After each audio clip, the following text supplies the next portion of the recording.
Hey guys, it's Joy here for Honeybee Stamps. Today I created a Christmas card with a fun little spotlight area for your Christmas greeting. So I'm going to start by stenciling the background because I'll be using some stencil paste, so I want to put this aside to dry.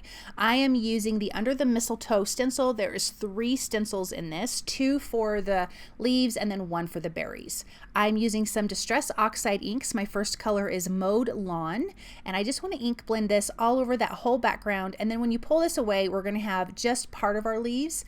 And the good thing about these stencils is that they have like little registration marks of the leaves, so you can line it up so you know exactly where to put your second stencil.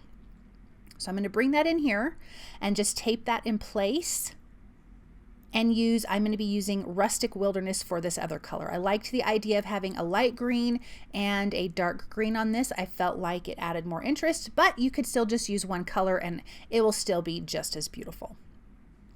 So super quick and easy stenciling.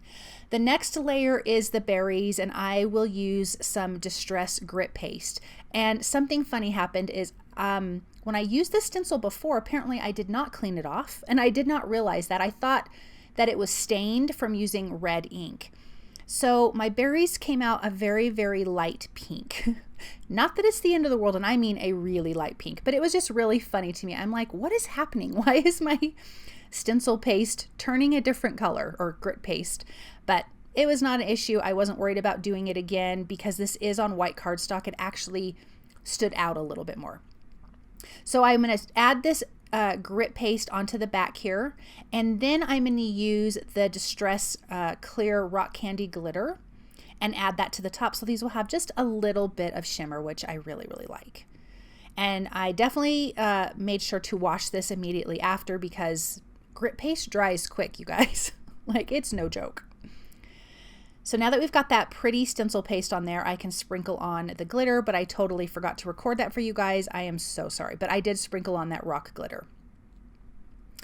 Okay, I am using the new Distress watercolor pencils, and I love them. So I'm using set 2. I believe this is Barn Door, and then the other color I'm going to use for green is Twisted Citron. So I just added it where I wanted it to be the darkest. I have a really tiny paintbrush that I'm dipping in water, and then I can just blend the color out. And look at how easy this is to color, you guys. These are fantastic. This is the first time I've used them, and oh, I want to use them all the time. They are so, so pretty. I'm just going to color a few of each thing, and then I can color the rest off camera. But here's the Twisted Citron. I'm just adding the color down the center of the leaf and then just blending it out. And I have a really tiny paintbrush. It's actually not going to hold much water, so I wasn't worried about tapping it off on a paper towel like I do with like the Zig colors. And then I think I used fossilized amber for the centerpieces. It looked a little bit gold, which was fun. Okay, I've got my circle die from the Sweet Stack Circles. I'm going to tape that in place and run that through the die cut machine. Make sure your stencil paste is dry before you do this. This is going to give us our little spotlight area for our sentiment. And our sentiment is going to come from the Holiday Wreath stamp set, and that's what those flowers came from as well, the Holiday Wreath stamp set. So I have this in my MISTI. I did trim it down slightly smaller than an A2 size. I have a white A2 size panel behind it, and then I'm going to use the gold metallic ink. You guys know this is one of my favorite inks now. I just love it. And I'm going to stamp my sentiment, and it says Season's Greetings. So this is going to be really, really perfect in this opening. I will add foam tape behind this because I do want it popped up to give dimension between this layer and the sentiment layer. And then I can just peel back all that release paper and place this right on my card base, or excuse me, my card panel. This is not my card base, but I will add this to a white A2 size card base. Okay, let's bring in those flowers again from the Holiday Wreath stamp set. I use the coordinating dies to die cut those out, and we can get this in place. Some of these will have or will be popped up with foam tape, and then some of them won't.